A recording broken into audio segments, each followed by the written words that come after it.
had a really great holiday with this balance of busy family time, but also a lot of quiet downtime, which was much needed.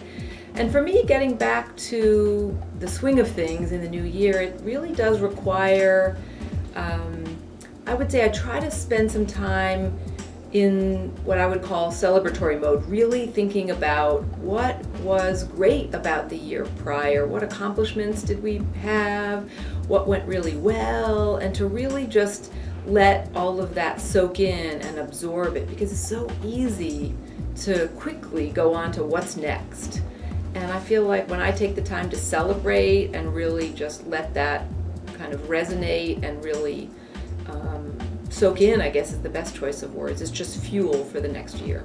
After a long break, particularly the winter holiday breaks, I like to come back with new ideas. So I read a lot during those breaks. I can read blogs, I can read articles, and books like this one, The Thank You Economy. And it talks about the practical ways that all of us can use social media and that we're not going to be able to avoid it, so we need to get on board. So I like to come back with fresh ideas like that so that I have something interesting to engage with my staff and to integrate those new and interesting ideas in the way I do business.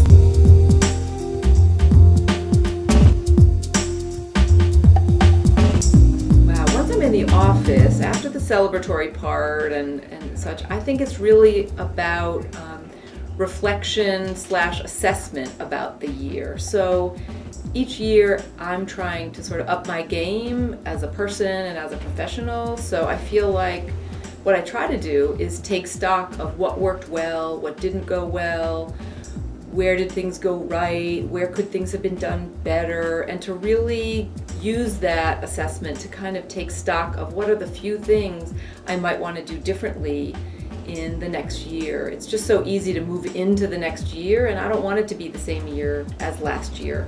So I really just try to get myself focused on a few key points, and that helps me feel energized and clear about what I'm trying to accomplish.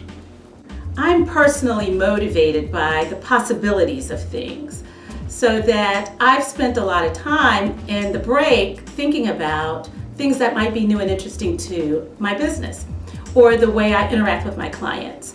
And one of those things is like the integration of psychology and technology. And what does that really mean? Because in the past, intimacy used to be a face-to-face kind of experience for people.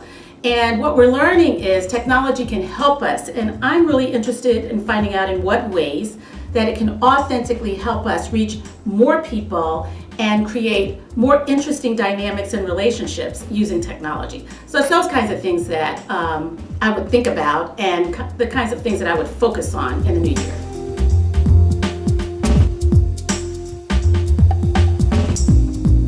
Yeah, I think when you come back after a long holiday and you're trying to refocus the office, it's often worthwhile to focus your attention internally. In general, I would say you want to be business-facing, client-facing, focused on what your client issues are. But in the initial time when you return back to the office, I think it's really a good idea to bond together again as a team, to learn what others have been thinking about during the break and the new ideas that they have, and to solidify your own team spirit internally. And then after that, I think that you're able to face the challenges of what the business brings for the new year. Yeah, I would say, very much the same strategies of celebration and reflection are relevant inside big organizations for leaders who have big jobs and lots of people reporting into them.